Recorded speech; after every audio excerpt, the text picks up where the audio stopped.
All right. Good evening and welcome to this class, everyone. I'm happy to meet every one of us, and I believe we've had some nice time together in the WhatsApp group. And today it's not just like I announced yesterday. I say it's going to be an interactive session.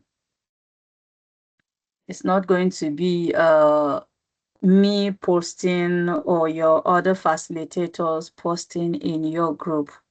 It's now going to be an interactive session, a recap of what we have done in the past 3 days, and then share our experiences. I believe everyone that is in this group, that is in this platform, has one thing or the other that we are going to be learning from. So it is a time for us to share our ideas, share our experiences, so that others can benefit from it and also learn. So one thing I believe is that I don't totally believe that experience. I know experience is the best teacher or is a good teacher, but I don't believe that it's only my own experience that should be the best teacher for me.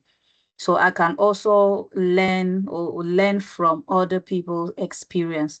And I think if a wise person should adopt that learning from other people is also what very good. You don't have to wait until you see somebody until somebody say, no, if you follow this road, you are going to jam traffic or something, and then you will say, oh, let me go and see it myself. So I don't think that is wisdom. So I believe learning from others is really, really going to help us to equip every one of us. Yes. So before we start this class today, we are going to be having some kind of little a recap of what we have done so far. And that is not going to be done by me. It's going to be done by every one of us, or let me just say few people. So if you know you want to share with us what you have learned in this past 3 days, so I want you to put up your hand. I would love you to put up your hand so that we'll pick you based on how you raised your hand, so that we can have a coordinated class. And I'll also plead and beg with us, don't unmute your mic until you are asked to do so that our class will be coordinated. Thank you very much, everyone. Okay, so I am seeing hands. Let me check. The first person here, is it Engineer Yerima? Engineer Yerima, can you hear me? If you can hear me, please unmute your mic and yes, introduce yourself, if possible, your occupation, and then share with us a little of what you have learned so far. So I'll be giving you just a minute so that every other person will be able to talk. Yes, sir. You have the floor now.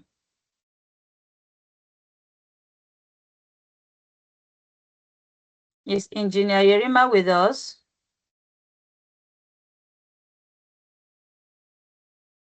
Okay, looks like it's not here. Okay, let's go to the second person. Kume. Sorry, somebody, Kume, Nathaniel, please, if you can hear me, just unmute yourself. Good evening, I can hear you loud and clear. All right, so please, let's hear you. My name is Kume Nathaniel. I'm from Benue State, a contract staff with First Bank Nigeria PLC. Sorry, sir, can you be a bit audible? Okay, I said I'm Kume Nathaniel from Benue State. I work as a contract staff with First Bank Nigeria PLC, customer service officer to be precise. I've worked as customer service officer for close to 10 years, but honestly, I've learned a lot within these 3 days. To my amazement, can you hear me, man? Yeah, I can hear you. And I believe everybody can hear him. Please, let's know if you can hear him. You can just drop a comment in the comment section if you can hear him. We are hearing him loud and clear, ma. All right, that's great. That's great. I've been working in customer service unit for a long period of time, but honestly, just as you say, sometimes we don't wait for the experience to learn. I've been working having the experience, but what I've learned these few days let me say, has improved my knowledge a lot. From the first day, we've learned about the meaning of customer service excellence and what it makes you to be exceptional. So I've learned also the key characteristics of customer service excellence. So I've learned a lot. Honestly, if I must summarize, let me say, I've learned how to, especially when it comes to difficult customers. If you work in customer service, you will discover that some customers are naturally difficult. But with this experience now, I've come to know that it is not a personal issue. And I've used it, even employed it within these few days. I've used it to become an opportunity for me to win them back instead of taking it personal. Most times they tender their, or they present their issues to look so offensive and personal, but I've learned a lot, and I think I've been able to win some customers, and I've been able to do certain things that have improved my service delivery. And apart from that, on a personal note, I've learned to be calm, gentle, and maybe try to control my temper, and then like how to talk, address people, then control my tone, my body posture, and a lot of things. In fact, I've improved in almost every aspect of my service. And if I have an opportunity to bring on my supervisor, he was like, wow, today, because he has seen a lot of changes in me. And I'm even begging him to give the opportunity to address my colleagues or talk to them. And he said one of these days he will allow me to talk to them on certain things, because I've learned a lot, honestly. I wasn't expecting this much. I wasn't expecting, and it is in line with my business. So I quickly like made things, and it worked for me. I'm really grateful. Oh, that's a good one, sir. Thank you very much. That's a good Thank one. you. Thank you so much. Thank you very much. Okay, the next person is Adeyemi. Subar Adeyemi. Good evening, Yeah, good evening, sir. our coordinator, as well as all my class participants. I'm very happy to be in your midst. This class has been a marvelous one for me. The most important thing that I've gained in this class is conflict resolution. Conflict resolution. When customers are not satisfied, definitely it means they are challenging me and my team. I happen to be in the school's business, and there are a lot of people that are working, classroom teachers, subject officers, as well as administrative staff. But our customers, parents that are bringing in their wards, their children, what they want from us is best services. Those that we cannot satisfy or that keep asking for more, have learned that they are not fighting me or any of my staff. Their objective is for a better service, which we are capable of. One other thing is that I learned from this class that I don't need to wait until customer ask. I should become proactive. What exactly are the frequently asked questions? And it should not stop there. It must be continuously be improved. I am happy for being in your midst. This class is just wonderful. Thank you, Ma. Thank you very much, sir. We are grateful for such a wonderful review. God bless you. Let's take Chika Okoro. After Chika Okoro, Moses Ogunleye. All right, please, Chika, you can unmute yourself. Thank you. Hello, good evening. Yeah, good evening. It's quite a privilege to be amongst you guys this evening, and it's been a great experience all through. Actually, I work remotely with a UK company, a Wise Energy Solution, as a telemarketer. So I've actually been around such kind of training, and it's been refreshing. And I'll just try to see how I can get a whole recap of what we did over the period where we started with introduction to customer service excellence. And it's basically about exceeding customers' expectation. And while we're doing that, we have to also see how we empathize with these customers and be responsive. And when we're making conversations with them, we try to be clear, and at the end of the day, we also show great attitude because our body language and everything goes a long way to this customer's expectation. And at the same time, we were meant to understand that customer service is not a department, it's an attitude. Okay. Yeah. And then, of course, we went further to talk about impressions. Of course, sometimes the saying that goes, the way you dress is how people get to address you. So the first 30 seconds matters most. And then while you're relating with customers or your clients, you watch out for visual clues because this goes a long way. Imagine a client coming into to my desk, and then he sees me in an untidy environment, and my whole face is all swollen, and then my body language is saying otherwise. It disbalances the customer, and then he begins to have a perspective about my person. He would want to, is this person, are you sure this person is fit for this position and stuff like that? And then we went further to say that for us to create these expectations and experience, we have to also, we as the customer representative need to put on a positive experience. And then what are those positive experience? We talk about loyalty, we talk about word of mouth, or we talk about repeated business, and then try to shy away from negative impressions. And then when we shy away from negative impressions, so it could lead to damage to our brand and stuff like that. And then we went further to talk about verbal and non-verbal communications, which is very, very important when it comes to customer service. Uh, of course, I might be a customer service representative talking with a client, but the tone of my voice goes a long way to see how I delivered my service. The choice of my word, and then active listening is essential. In fact, when it comes to customer service, active listening is everything.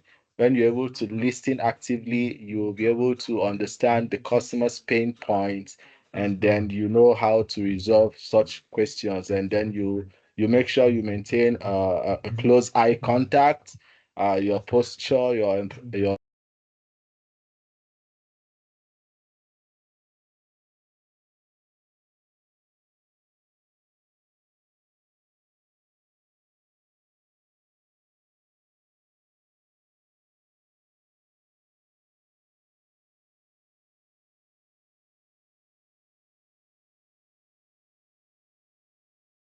Hello.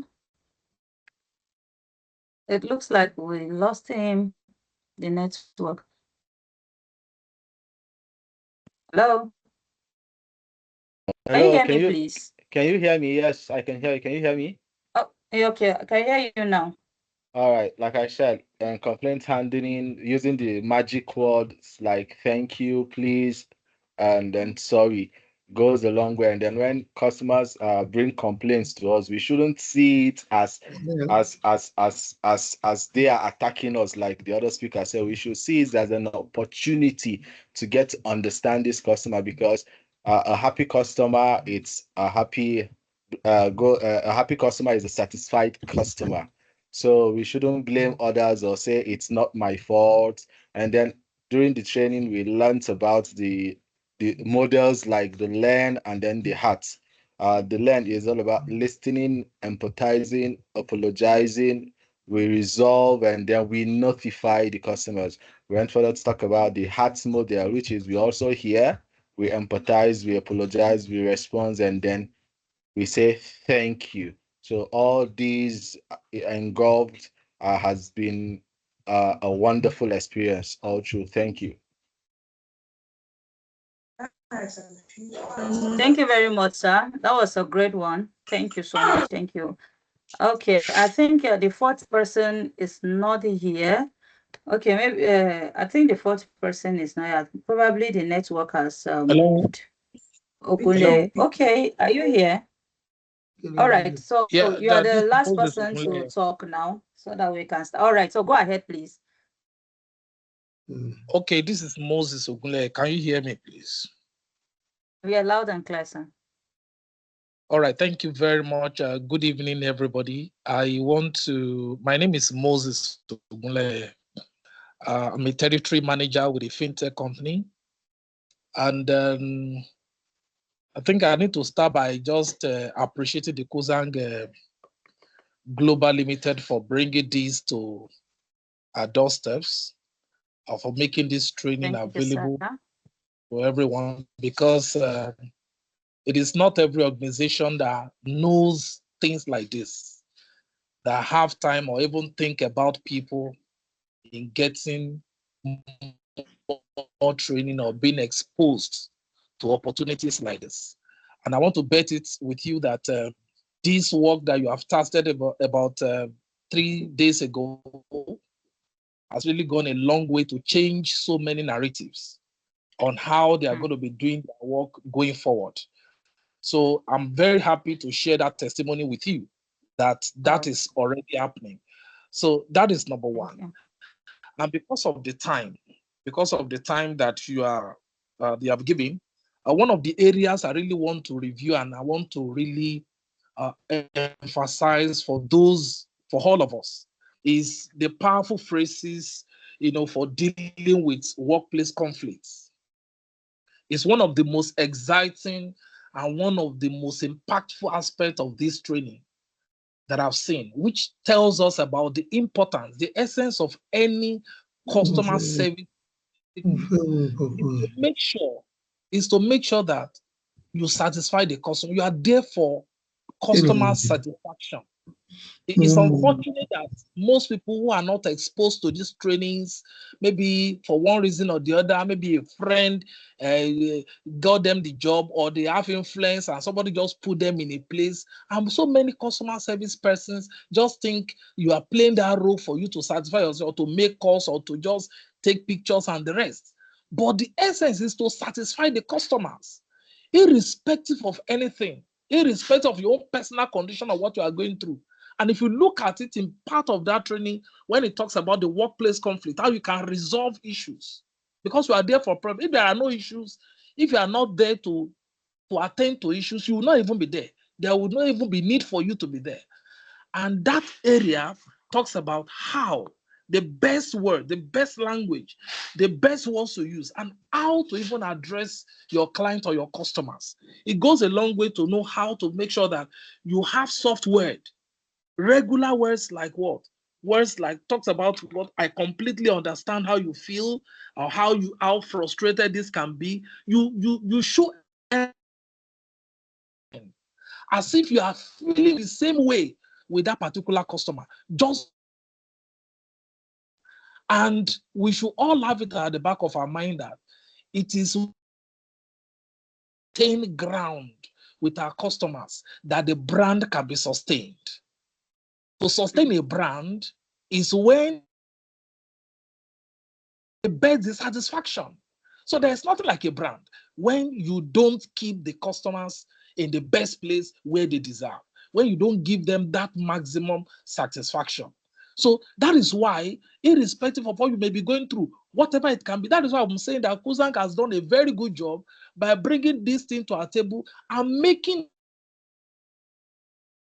or even more than that, for us to have this thing in just 3 days.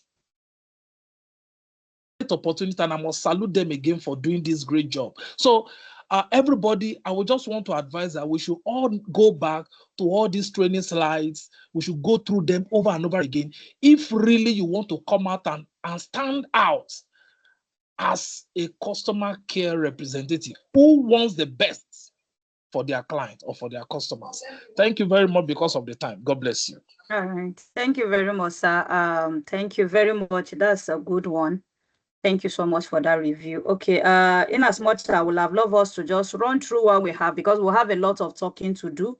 But before I moved on, we'll have a lot of talking to do, because this class, I promised myself I'm not going to talk. Okay, so, but I will let Mr. but please, Eku, ma, I will okay, let Mr. Ekundayo say yeah, something before we move on. Yeah. okay, thank you very much, ma'am. Actually, I want to bring up a discussion. I would like to at least I can see a lot of people here, experienced people who are in their various field, and the class has been interactive. So I want to bring up, there's a popular saying. It's like a discussion question, actually. I would like to have some views on it. So there is a popular saying about customers is always right. Always right. So this has been a long guiding principle in customer service. So even though a lot of customers have this conception in their head, and sometimes I think it becomes abusive, and many times even very unreasonable. In fact, when they are acting in this concept or with this idea in their head, you will see them even quoting it. After they have seen that they are wrong, they will still tell you that customers are always right. Now, my question for discussion is this: do you believe that customers are truly always right? Why or why not? Now, customers can the customers that if customers are always right, then how should a business balance maintain a customer satisfaction with protecting the staff and the brand reputation? So I would like to hear some views on this. It has always been a long, because I have my own personal opinion about it, but I would like to hear other people's view. At least we have just concluded the training now. So that's my question. Thank you very much. Okay, thank you very much, sir. So I think we will start our discussion with that question. And just like I've said, if you see what I have in my slide here today, I'm not really here to say anything. Look at what I have. I said, what are we expected to do, or what are we expected to learn in this session today? I said today's session is designed to be an interactive and feedback focus.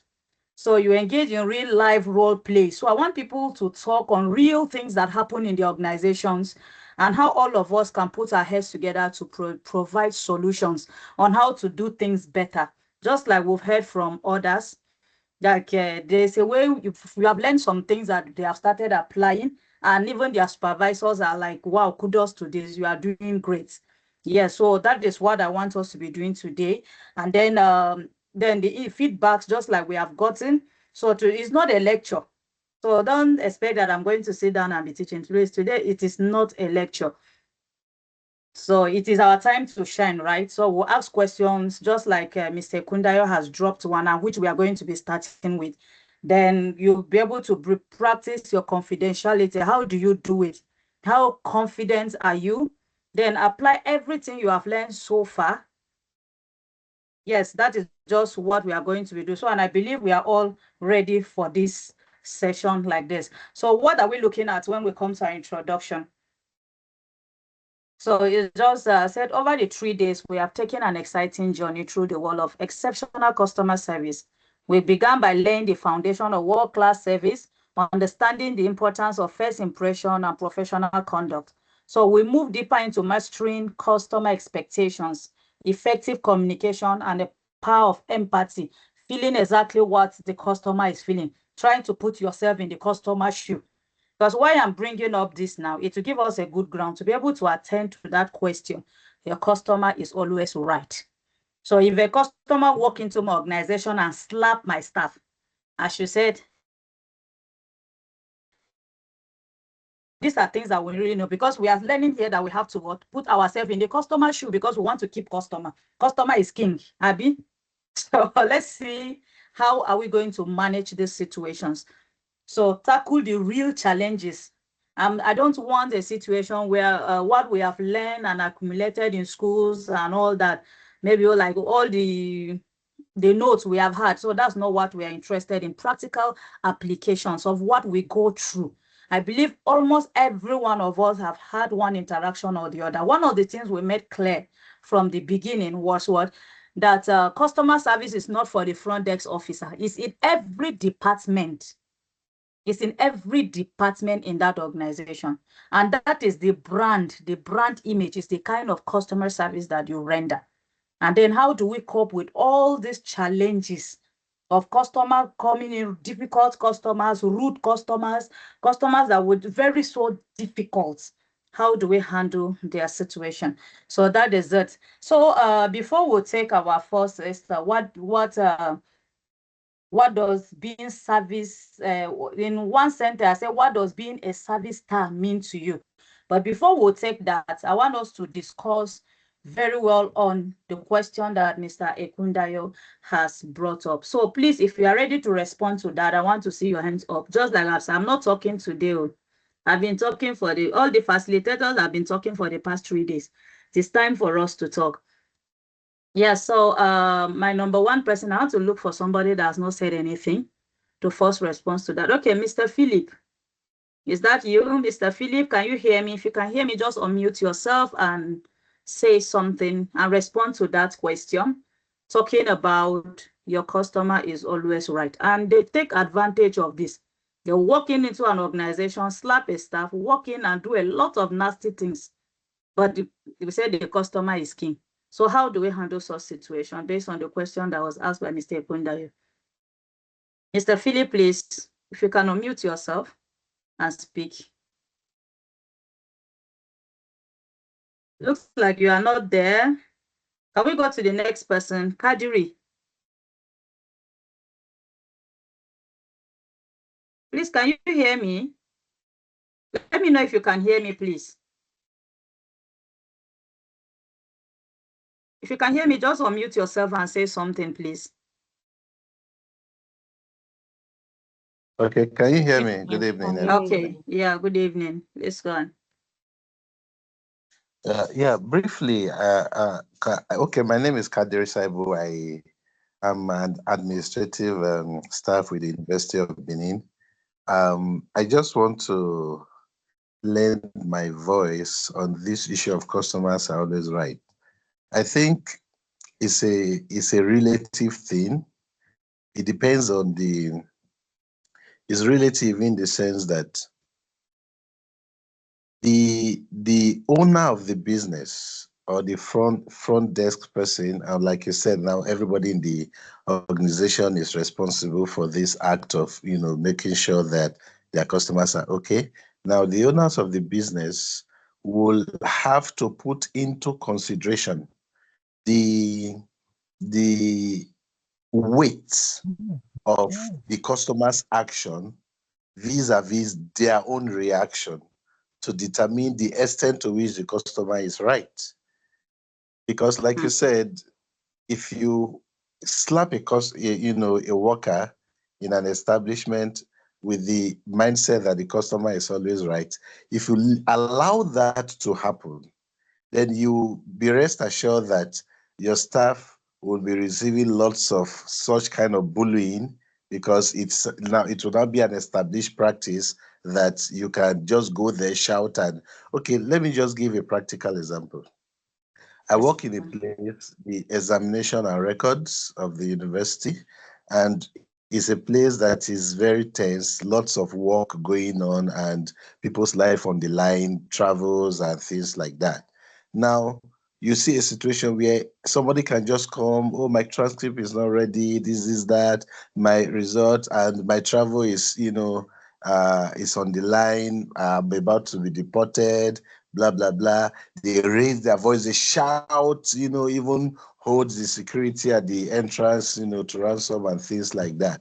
Now, we have situations where some of these cases have been looked into, and we now observe that as time goes on, people now see it as a code that when you go there and shout and rough handle the front desk person and things like that, you will get your way.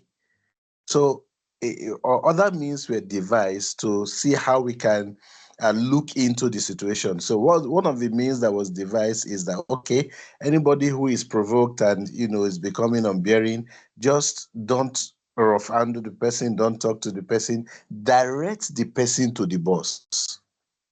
So when the person gets to the boss office and sits down and they both sit down, now they will now have a kind of a heart-to-heart conversation. Through that means the person will now say, okay, so and so document you don't have.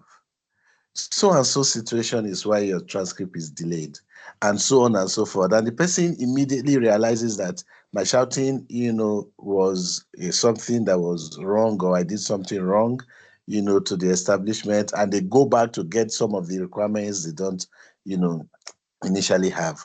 So what I'm trying to say in essence is that the extent to which you accept a customer's right is to the extent to which you want your organization to be on the edge of advantage. If you disregard the feelings of the customer totally, then it may backfire, to your organization. And if you also accept the feelings of this customer totally, then you may not be able to continue with that kind of approach. So it's something that you look at the emotional sensibility of the customer, as well as what you stand for, what your brand stands for, to know the kind of approach you use. So I don't believe that customers, totally are always right. But at the end of the day, you must make sure that you put the situation under control and the customer still goes back smiling, not giving him the impression that he's right. That's a good one, sir. Thank you very much. You have to, there should be a limit to what you permit in your organization. That's a great one, sir. Thank you very much. We have the next person. Is it Olanike? Please, if you are online and you can hear me, just quickly unmute yourself and say something so that we can move on. Olanike. Good evening, House. I'm just joining in. Okay, just because your hand is up. All right, we have the next person, Funke Kulajolu. Funke, sorry if I murdered your name. Good evening, everyone. No problem, I Good evening, ma'am. Good evening, everyone. My name is Funke Kulajolu. Regarding if I'm to answer that question, that was asked, I would say seeing your customer as king. Actually, a lot of people have the mindset that since I'm regarded as a king, I should, I have final say. Truly, that person has a say, a major say.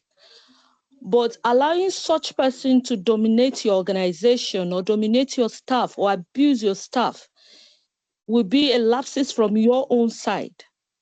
Because every organization should have their rules and regulations, and they should have terms and conditions which are clearly stated, so that when such rules are broken, sorry about that, when such rules are broken by your customers, they are liable for it. Your terms and conditions should not be something you tamper with. You don't bend rules. The mistake a lot of us do is, in order to satisfy one or two people, we bend rules. And when rules are bent, it costs the organization a lot. I used to work with the bank, FCMB precisely, and I was the account officer. So if you say working with a bank, you know that you deal with a lot of customers, both in Nigeria and outside diaspora. And so people will give you rules, they will talk to you. Some of them believe that the money, the fact that you are the account officer, you have access to the account just the way they have access to it. So some of them will just use more amount to tell you, send so money to so place. And you tell them it doesn't work like that. Send a mail, fill a form, indemnity form, do this, do that. And some people will still come back and tell you, why would I go through all that stress when you are my account officer? And you make them understand that there are terms and conditions, there are rules you can bend. because some officers do their customers the favor of carrying money right to their house or taking their checkbooks to their rooms. I do it. But when the bank says all customers should come into their branch to pick up checks, you should know how to cajole your customers, you should know how to speak with them and make them realize that this certain rule cannot be bent.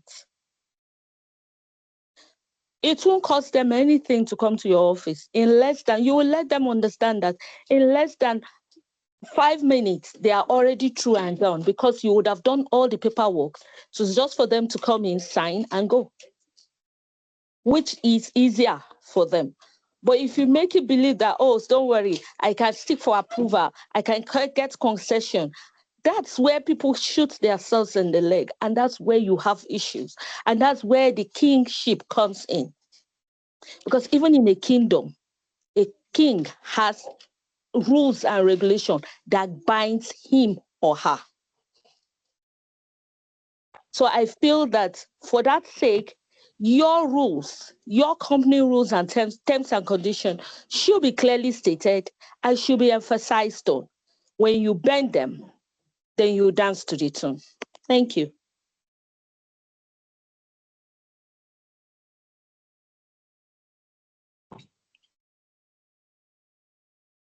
Well, thank you.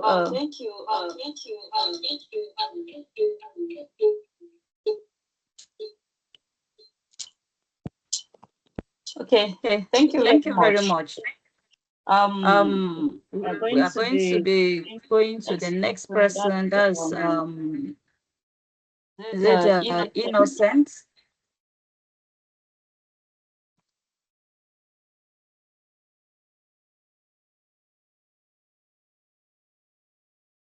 Innocent, please mute yourself and talk. Good evening, everyone. Yes, I want to chip in with a real life experience. I'm a shoemaker. During my days of training, there is this customer we usually have in the shop. We call him Fat Man. He's our favorite customer, and he produces a lot of shoes, like 5 pairs, 6 pairs, the road, just like that. So because of his attitude, our boss in the shop always attends to him because he complains a lot. The shoe is too tight, the shoe is too big, too many complaints, and he talks too much. Sometimes he's rude to our boss, but based on the fact that he's the customer, our boss is always kind with him. He's always like on the low tune anytime he's complaining. So this particular day, he came, our boss was very busy with his hands were full. So he called one of the boys to bring his pairs of shoes for him to help him fix his leg into the shoes. So he started complaining. I don't know what actually happened. He now faced the boy. So his tone was very, very strong. Next thing, our boss that was so kind and understanding with him, I said, with all due respect, sir, please don't talk to my boys like that, and I don't like it. Everybody was kind of surprised. Why is this man talking to this man back today again because of this particular issue and this boy? So we come to understand that even if you're a customer, there should be boundaries. The boss of the office or the manager in that particular place should create boundaries so that the customer does not overstep his boundary. You understand that I don't have to do this, I don't have to do this in this particular place. That is just what I have to say. Thank you.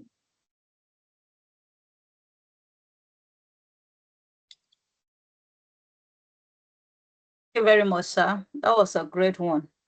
You see, your boss standing up for there's something that happens when your boss stand up for you, the staff. It gives you a sense of belonging, and you can just put in your very best that you have never done before in such organization, because you begin to feel like, wow, I am valued. They know my worth. So at times, even if the customer, the staff is wrong, you don't even scold them right in front of the customers like that. No, you handle the situation and then you handle your staff right inside. Like, yeah, we always say that you don't wash your dirty linens outside, right? Thank you very much, sir, for that. The next person we'll be calling now is it Ejime? I don't know if I get the name right. Yes, you did it, Ejime. Thank you very much. Good evening, everybody. Ejime, okay. Thank you. All right, sir. Okay, my name is Ejime. I'm actually a professional customer service representative. Sorry. You're welcome, sir. I work with Suno Health Nigeria Limited, an insurance company in Lagos. Okay, so based on this issue at hand, the customer is always right now. I'm actually going to say it from two perspectives. Now, I'm going to use a real life experience to actually explain this. Excuse me. Now, so there was an incident that happened at my office some time ago, whereby there's this client, insurance has to do with pools. It actually has to do with numbers. That's what insurance is. So we have these clients we consider a very, very, when I mean a very big client, a very, very big client. So they came up with a request some time ago, which we actually don't, we as an insurance company, we don't offer such service.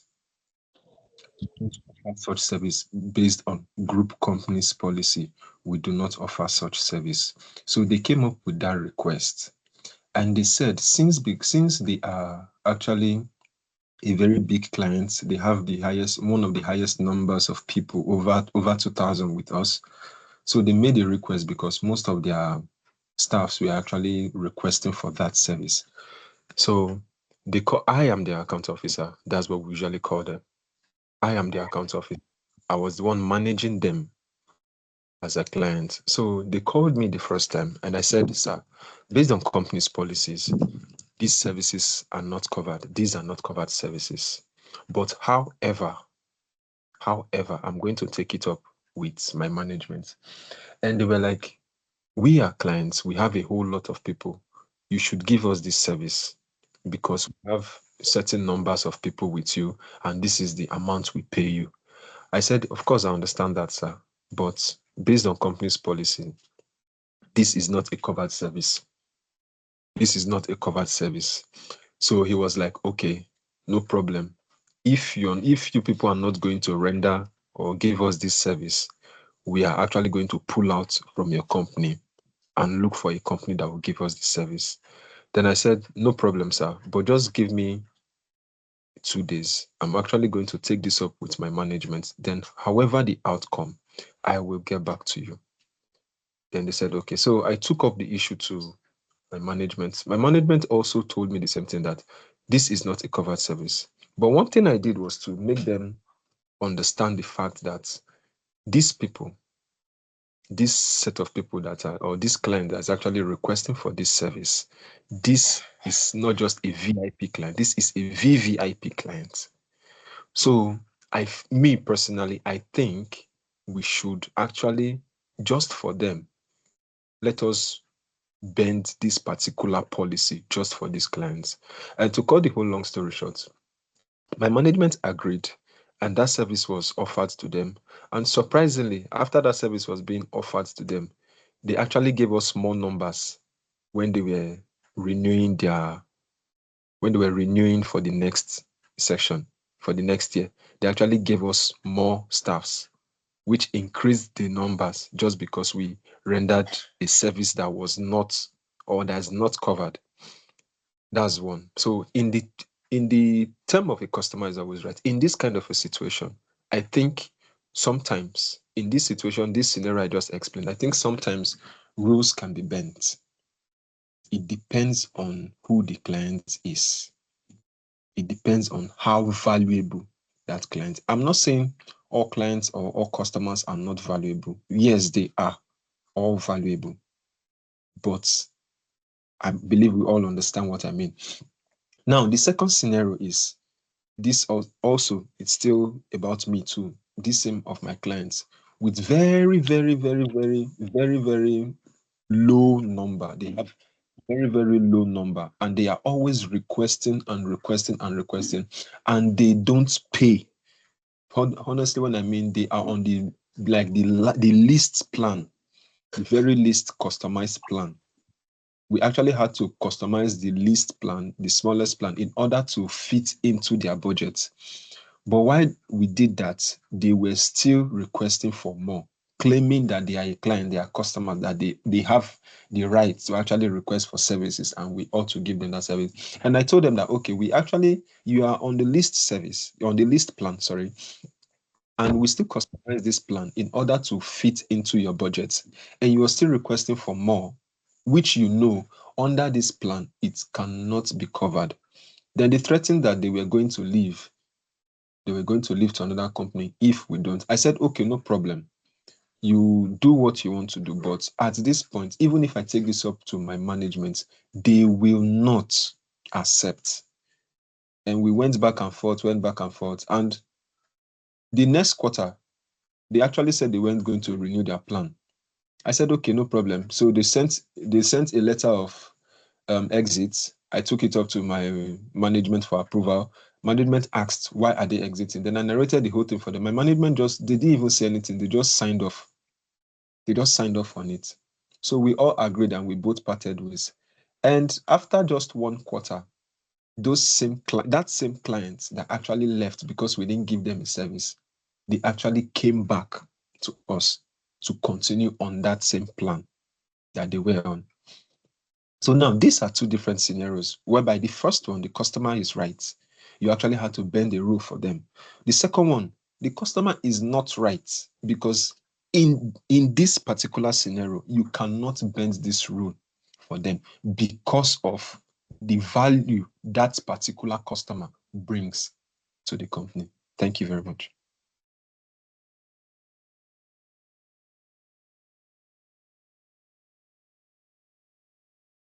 Okay. Hello. Sorry. Thank you very much, sir. You've given us 2 different scenarios where you can bend rules when it is necessary, when it is very, very important, and when you should not bend your rules. And in bending your rules, you should know that there are some rules, once you bend them, it will cost you a lot of pain. So when taking decision in handling customers, you have to look at the weight of each of these, the decision, the negative part and the positive parts.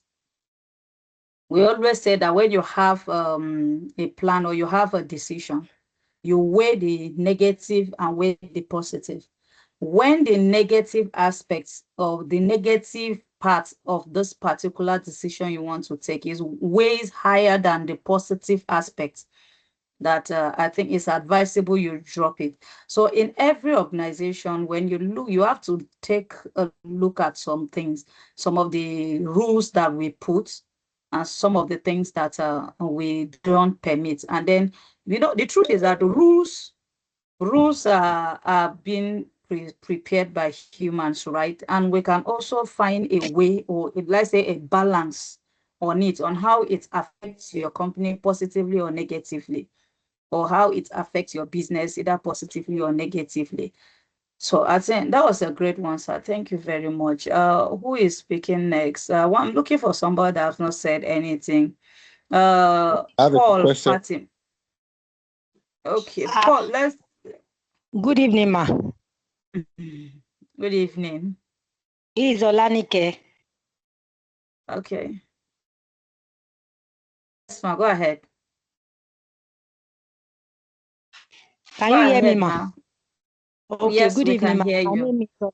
Good evening. Mr. Kadri, you say you have a question. We'll look at that after she finished talking, please. And let's try to minimize our distance because of the time. I don't want us to reach the 2 hours. Good evening, everybody. No, let's Olanike speak, please. After that. Okay. My name is Olanike. I am into the beverage, drinks, and event planning business. I'm an entrepreneur. I really take my customer with high esteem. But what really happened was that I don't bend my rules. Irrespective of what the customer ordered for, I go out of my way to make sure they are okay and satisfied after the delivery. But I don't bend my rules. I have a rules and regulation concerning my business. And I even go to the extent of chatting up the customer later to see how they are faring. Maybe the goods have been delivered and all that. During their birthdays, I go out of my way, send something to them. and the response has been positive, but I don't really bend my rules, irrespective of what that customer. And if there are sometimes maybe the product is delayed or so, I calm them down. I tell them the reason why it's being delayed, but they should be rest assured that they will definitely get it that same day. And I go out of my way to make sure it's being delivered, because that promise goes a long way in the mind of the customer. They will be looking forward to what you have said, and they will see whether you make it up. So I make sure I deliver it appropriately. So irrespective of whatever, I don't bend my rule. Just like Mrs. Docker said, you must have a principle, you must have a rules and regulation, and it must not be bended. Thank you. I think I will let okay, on this aspect now, I would love to say something on this. Why I allowed the next question? No, after this, I will allow Mr. Kundayo say something, because I know he has a reason for asking this question. We'll give him a minute to say something before we move to the next one. Before we allow Mr. Kadiri to ask his question. So, Mr. Kundayo, I don't know if you are here, and then our responses, so that you can say something. So what I wanted to add to this, to what Madam Olanike said, there are some businesses that you don't bend rules for. For example, yes. I bake, I'm a baker. You understand? I also bake. So, and one of the things with my cakes, I just believe that everybody must not be my customer.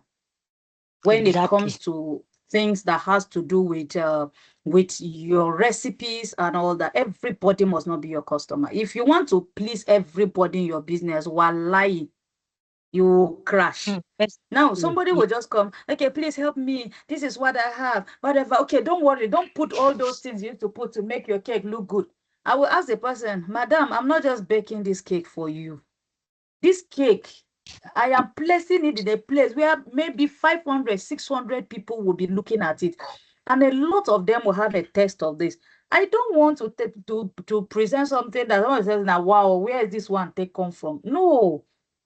You understand? So there are some businesses that you don't bend rules, and you just have to accept it that everybody must not be your customer. But there are some businesses that you can actually look at it. Let's say, for instance, you are into real estate, right? You are into real estate. I believe everybody here, we cut across all a lot of industries. Now you are into real estate, and then this is the amount for the plots that you are selling. Let's say your 450 square meters goes for 2 million naira. And then probably the company have said that, no, please, we can't go anything lower than this. And you, as a marketer or a customer relationship manager in that company, you come up with us, you're able to get a client that is ready to buy 10 plots. And out of the 10 plots, the person is telling you, I'm paying this money outrightly, but I want to pay, let's say that's 2 million per plot. That is, how many plots do we have for 10? That's like, is it 20? Right? And then this person is like, okay, please, I want to pay 18 million.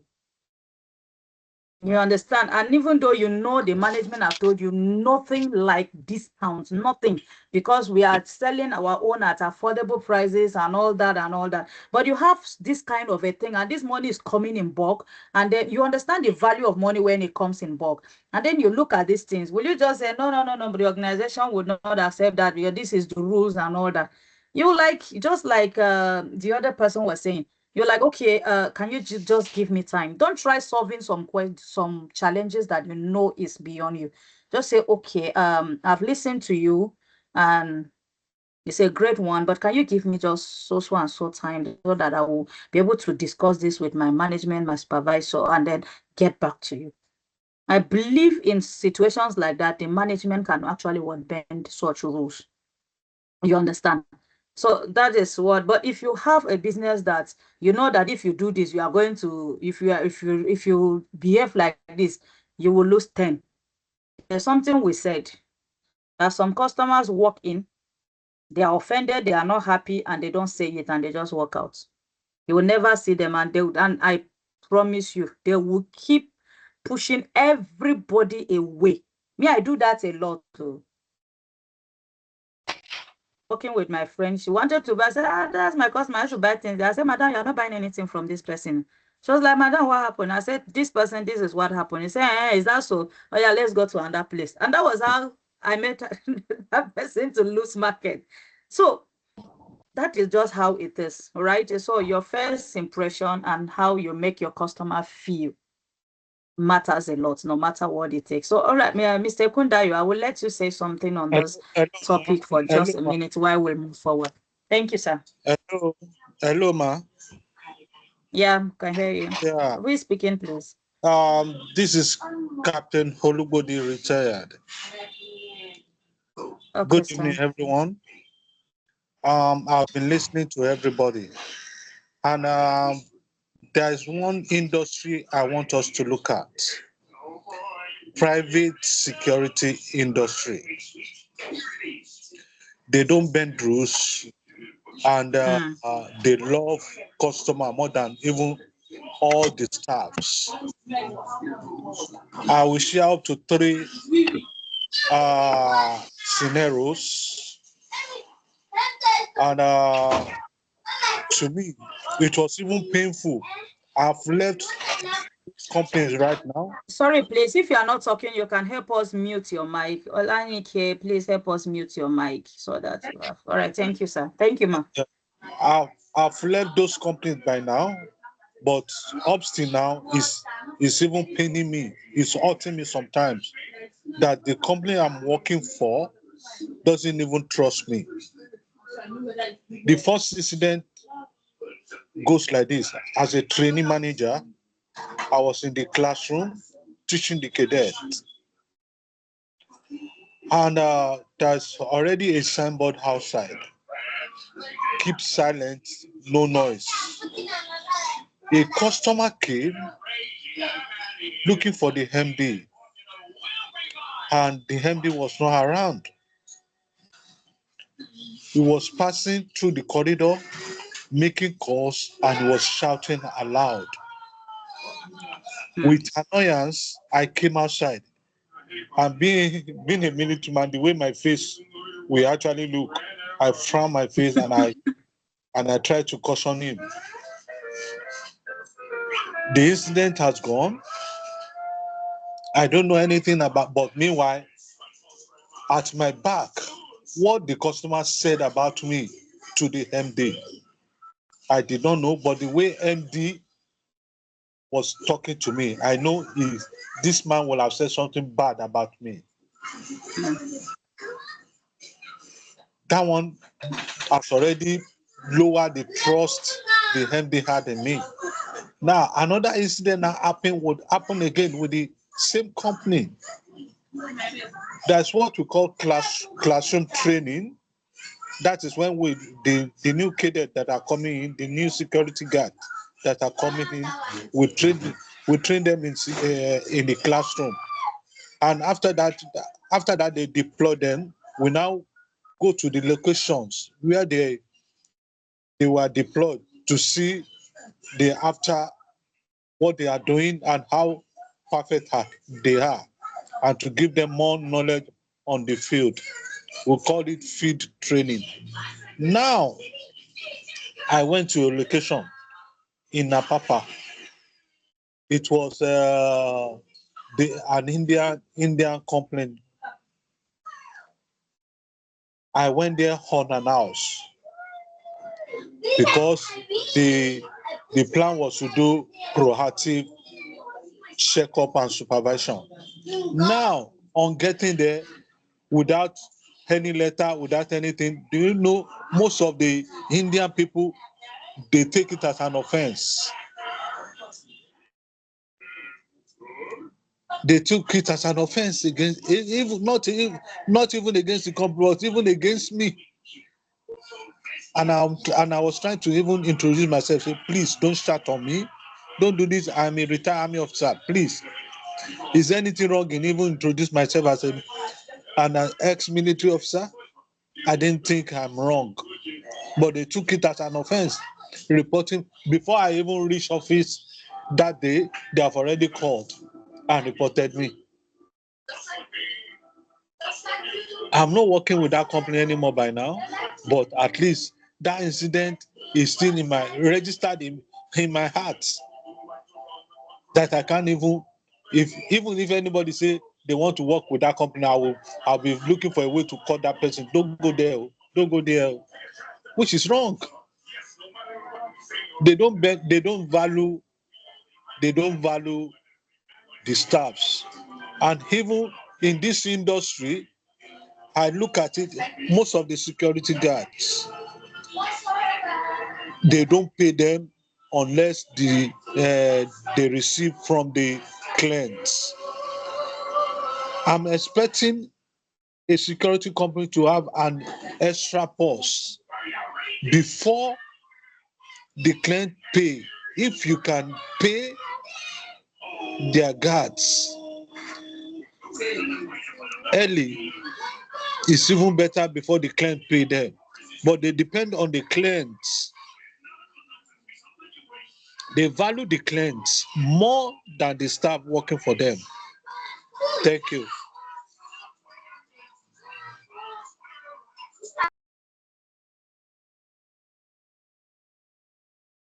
Thank you very much, sir.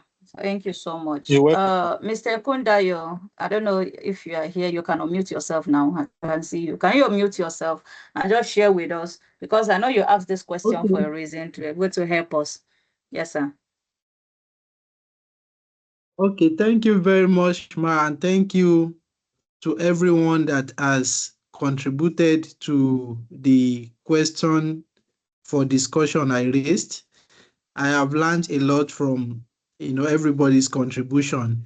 So why I actually brought this question up for discussion is because number one, everyone here is, even if you are whatever people working in bank, caterer, every position we hold, we are all customers of another services too. So if we can bring up this discussion here, and we are all raising cases of experiences that we've had in the past. One reason why I've brought this up is also to let us know that we are also customers. So if we can have this discussion here, and probably it could be like a guide to every one of us, because if everyone has a proper orientation and you are going into an organization, you go to bank, you go to where you buy products, and everybody can now have because I think this thing has to do with orientation. And that's why it's always so somehow to me, when a customer, after doing everything he or she has done, we still have to quote to you that customers are always right. The fact that he's quoting that is an evidence that that customer actually knows that he or she has done something wrong. But because this is a general, concept, so they just tend to enjoy that freedom of customers are always right. So one of the reasons why I brought it up is, just like I said, we are all customers. So if we can hear what everyone has said here, I think one way or the other, it can reshape our mindset so that whenever we go anywhere, we can also act responsibly. Because just like me now, many times when I go to the bank, go to health sectors, go to different sectors, and I see things that customers come around to raise. In fact, some creating violence just because they just want to enjoy this customer. Before you know, they've brought out their phone. They want to start, capturing it. So they want to blackmail. These are individuals, citizens too. So, and all this thing has to do with mindset. The same thing they are coming there to complain. When you look at the case, you will just know that no, some people are doing this out of ignorance. Some are actually elite, but because of this concept they have in their head, they just want to enjoy it. So I brought this up so that we can all discuss it and probably also benefit from it. Now, my own personal opinion, I will talk because our contribution will be based on our various fields. And a lot has been said. There are fields that you can compromise, you can bend your rules. In fact, you can try to always satisfy every customer. it depends on your area of specialization and what you are into. Like, for example, I'll speak for myself. I'm into area of research. I'm research scientist, and I'm also an educational consultant. Now, these two professions, it all has to do with credibility and integrity. So for me, when people come, especially customers, and they want to start claiming some right, honestly, for people that have been following me very well, I know a lot of people accuse me I'm very rude, I'm very unprofessional, and I can say at least I've been consistent in these two areas of specialization now. Is getting to a decade. So, and I know one thing keeps moving me on. One thing is, for every service I render, I make sure that from my own part, number one, my customer is always my top priority, and I'll do everything possible to ensure that I have fulfilled all righteousness. I know there are stubborn customers who always want to do things in their own way. For people like that, I don't bend my rules. Whatever that person likes, I have seen threats, we'll go to this, we'll go and do this. I'll just tell you, please go ahead. If one person wants to blackmail me, I have hundreds of people who are sharing testimonies of what they have benefited from my service. So for people who, one thing I will tell you when you say cost, I will say, well, I don't sell clothes, and this is not a restaurant where I just, somebody that sells clothes or somebody that sells food, there are things that you can just bend just because you want to entice your customer. But you will see, for an educational consultant, you will hold a training, you will pass simple instructions that are clearly stated, and somebody will just feel like, oh, nobody forced you to register for the program. You registered willingly yourself. So when you register willingly yourself, then you have to follow rules. Oh, when you do this, you have to fill a form. If you didn't fill a form, then you have to be ready to bear the consequence. But not that you come and threaten that, no, some will not write a test, they want to get a certificate, and they will still stand on it.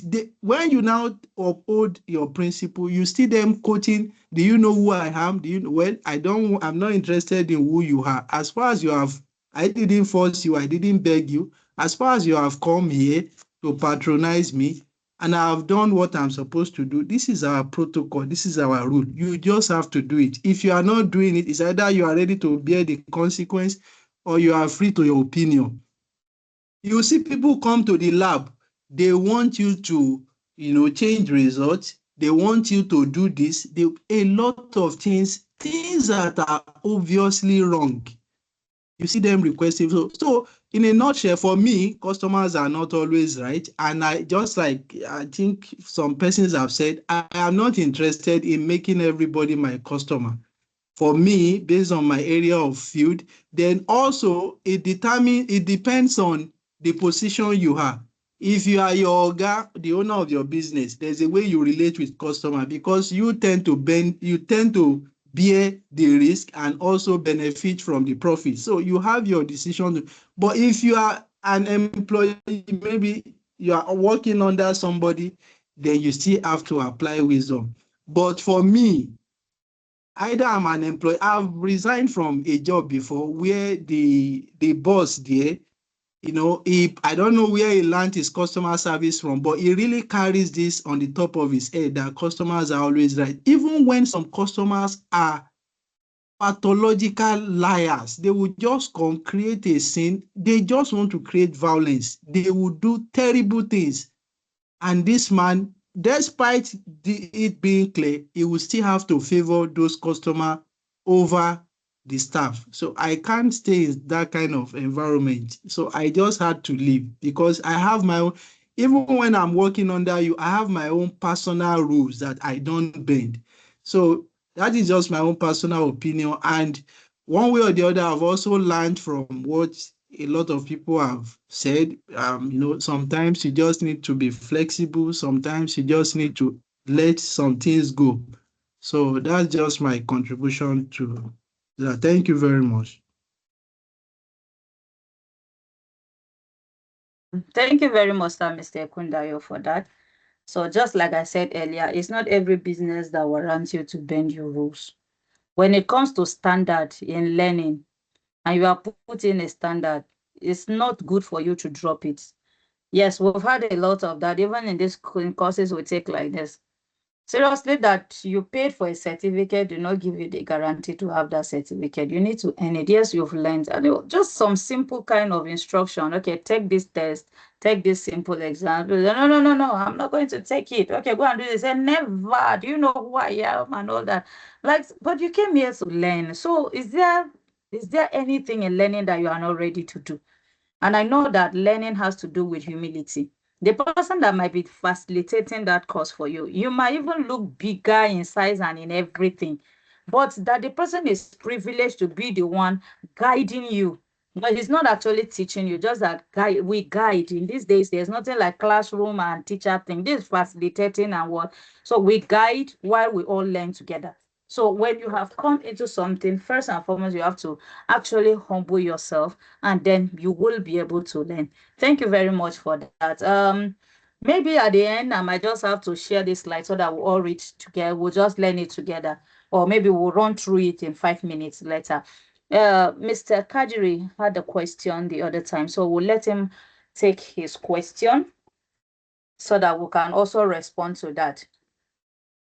Mr. Kajiri, you can unmute yourself, please, if you can hear me. Okay. All right. I just want to ask this question as it relates to maintaining high integrity workplace, high profitability standard, and what have you. I'm bringing this question from what the person who spoke about having some persons who have larger stake in their organization, bending the rules for them, and one other person who is at the lowest end of the whatever ladder and not compromising for that person. I've seen situations where, for instance, you go to the banks, for instance, and you want to get some cash, and they will tell you they don't have cash. But there are some individuals that are working, they put the person to the back door and give the person, lots of cash, and the person goes with some. And I've seen situations also where, because of that, some persons have to close their account. If that's what you do here, then I'm not interested. If you only service those who have names and what have you, then I'm not interested, and they close their account. Or, how do we now just suppose, are there caveats that we can bring into favoring some sets of people as against holding on to the rules for some other sets of people, in a way that the business itself will not suffer the loss of malnutrition in terms of integrity? Okay, I believe we all heard that question. So is there anybody that is willing to respond? Let me give it a try. Okay. Okay, awesome. All right. I'll first of all start by saying that customers are only right when it comes to in terms of their choice and then their preference. That is where you now agree with me that customers are always right when it comes to their choice and then their preference. So why did I say choice and preference? Of course, I am the customer who wants a service. It is I'm looking out for my own satisfaction. So if I'm not satisfied, you can't come and try to convince me to go for something that is not going to satisfy me. So in terms of choice and preference, I am right. Now, why I haven't said that.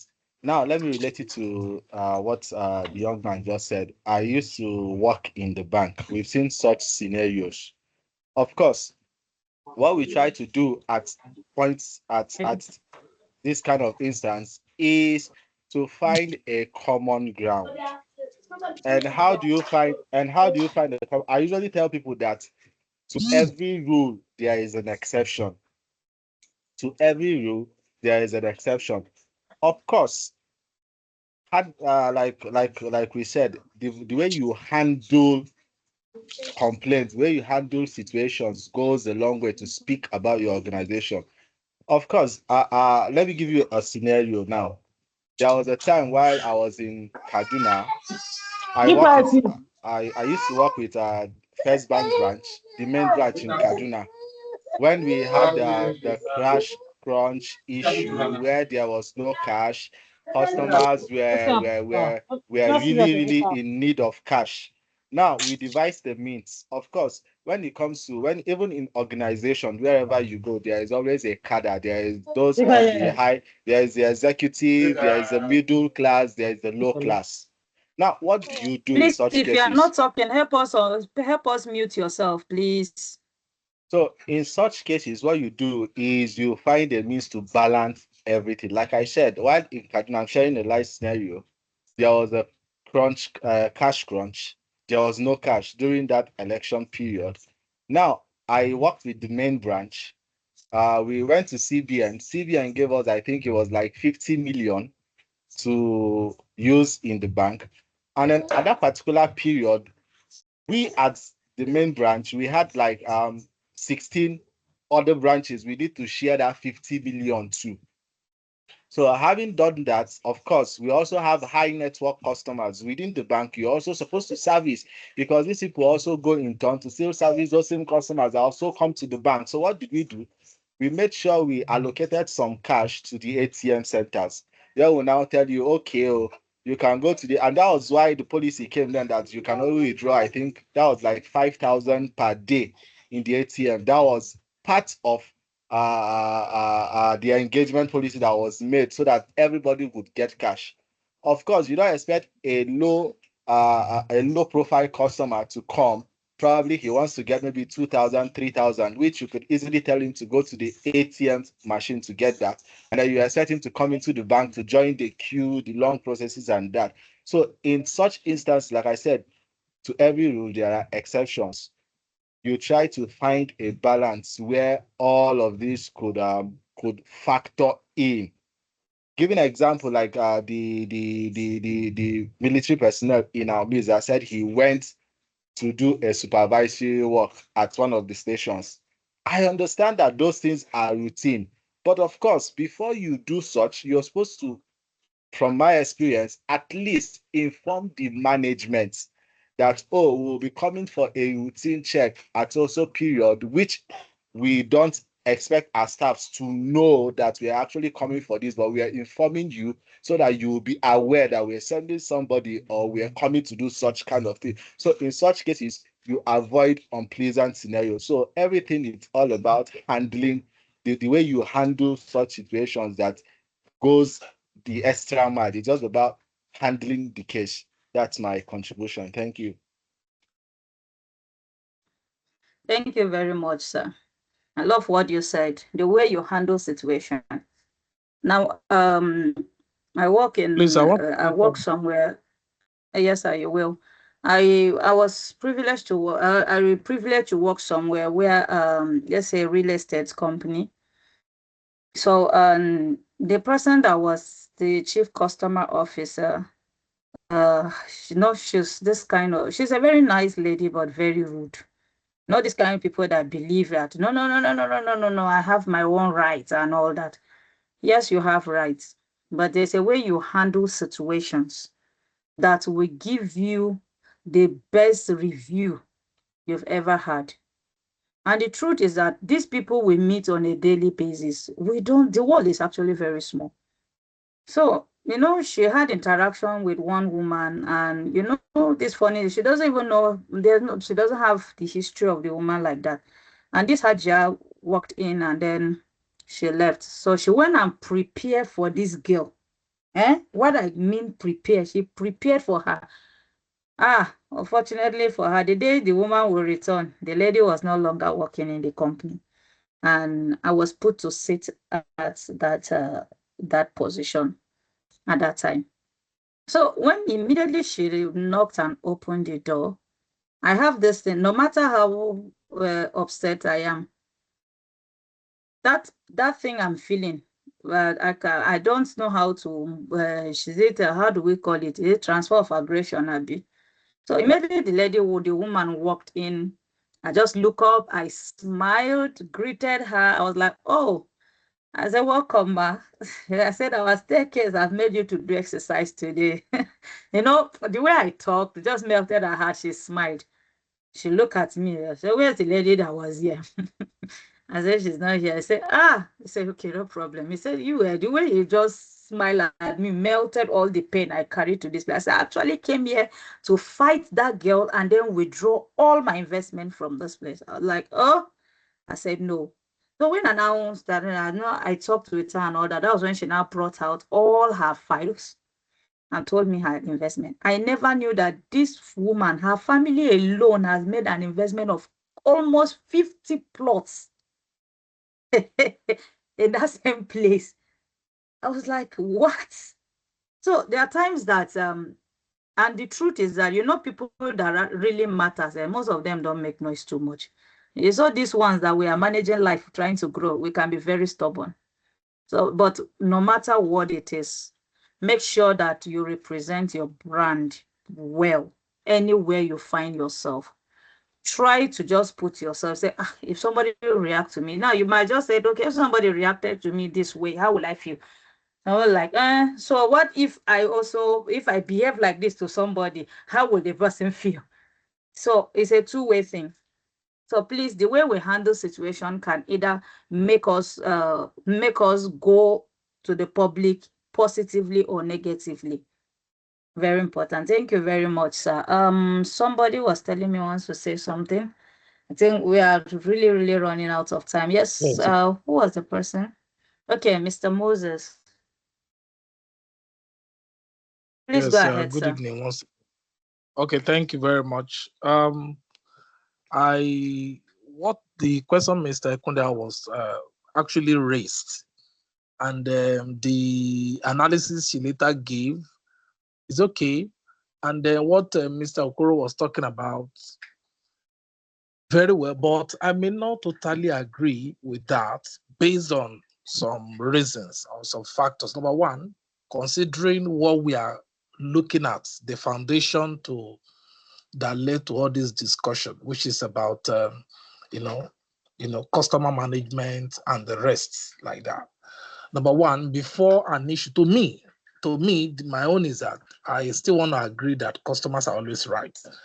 And thank God that Mr. Ekuda has established one thing, that we are also customers, irrespective of whatever we are doing. Even if you are managing customers, we are also customers to other services in one way or the other. So, and like I said, there are scenarios, there are factors, there are factors that will definitely make a customer to react. And I think, instances have been made, in a way where you come up with the idea of, in every rule there are exceptions. If there are exceptions, let those exceptions be done internally without it being known to other parties. To other parties, yes. Yeah. Let it not be seen that obviously you are not, your stand is not, you are not capable, you are below the line. So on that ground, and somebody will want to prove to you that I know my rights. I may not be a big man, I may not be a politician, but I know my right. I think I'm not supposed to be treated in this way. And that can raise a whole lot of issues.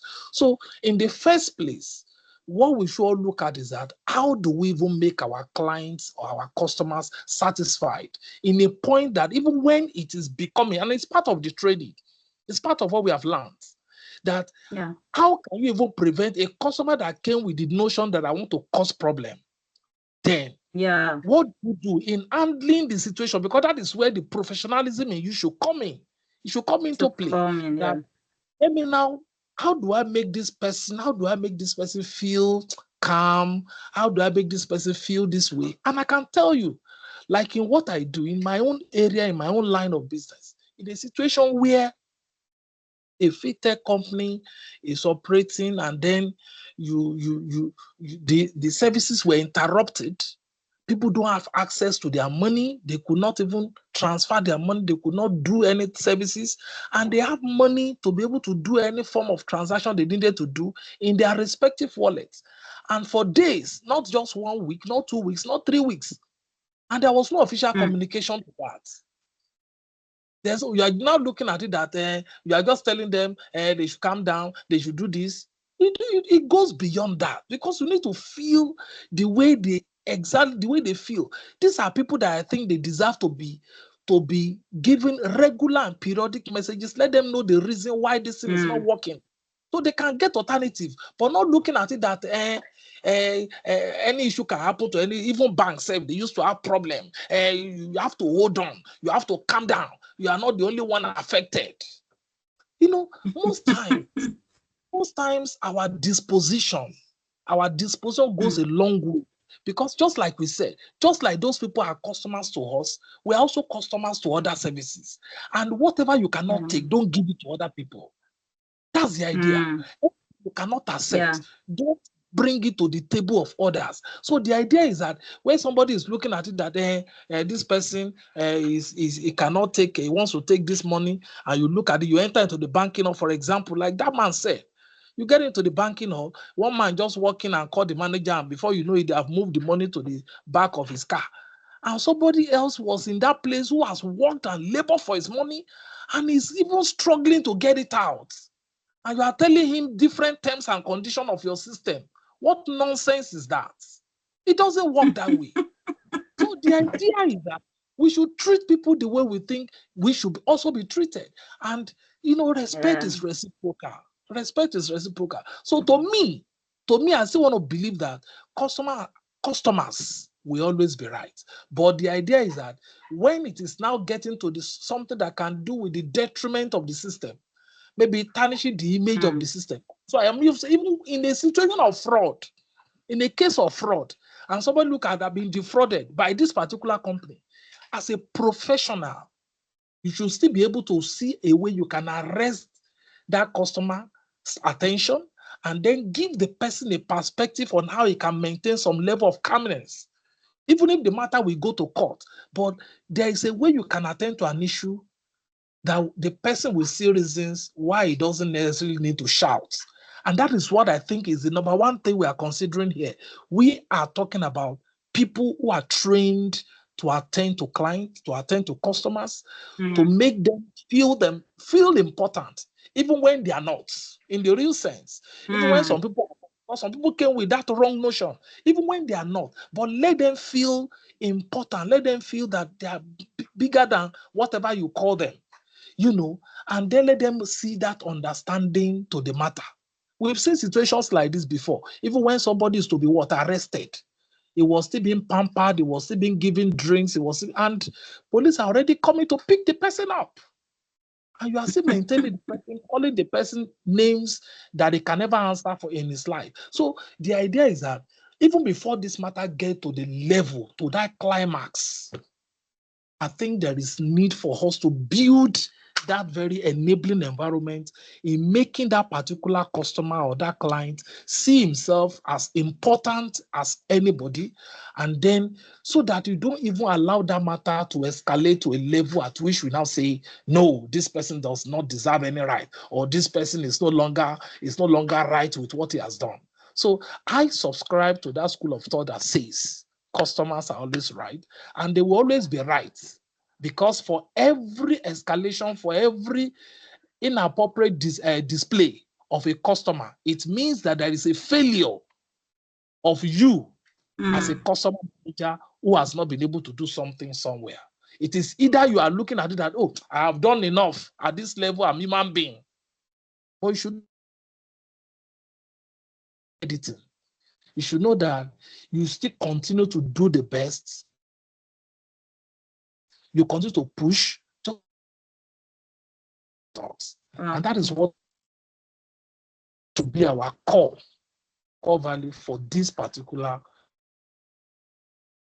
Give me the time. Well, thank you very much, Mr. Moses. That was a great one. Thank you so much. I'm having, I Okay, think, comfort. Mrs. Okay, Mr. Dorcas, Kunda, you please, want to? Okay. before, Yes, sir. yes, I just have something very brief to still emphasize, because I just want it to be a take home. So just like I have said, everything everyone says here, you are right, and this is not a question to say, oh, you are right or you are wrong. Everybody will always speak based on their experience in their various area of specialization. So it's actually not a debate, and it's not a contest or a contest. So it's just to educate ourselves. So one point I have mentioned here, which I want, whichever stand you have, either you have a stand of customers are always right or customers are always wrong. Whichever stand you have, it's fine, it's okay, you are right. But one take home here is that, just like I said, whichever position you belong to, you are also a customer to another service. Now, there are two scenarios here. We have a scenario where some systems are actually wrong. The system are biased.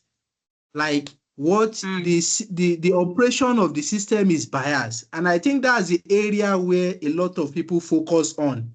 When the operation of the system is biased, like all the cases we have cited, oh, you are favoring some people, you are not favoring some people. That's a biased system. So something is wrong with the system. So in that kind of system, customers can always be right. But at the same time, we have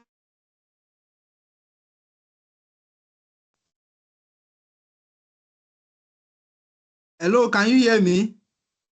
Yeah, we can. Yes, we can hear you. Okay, we have a functioning system where things are done in orderliness, no bias. Everything is working fine. They are doing everything in their own best to make sure they satisfy their customer. But one thing you should remember is, before you are a customer, you are a human. The same people that says customers are always right also says that humans are not perfect. So if you are a human and you are not perfect, then customers who are also human logically cannot always be right. So in a nutshell, my own point here is, if we all believe that as we are here, yes, you have been treated one way or the other in a particular service, but at the same time, you are also a customer. When you get to a system, at least first understand the system. If it's a system that is operating well, that is not biased, and they have a lay down rules, let's try to comply. Okay, you have walked into a bank. The bank says this is how they do, this is how they do, this is how they do.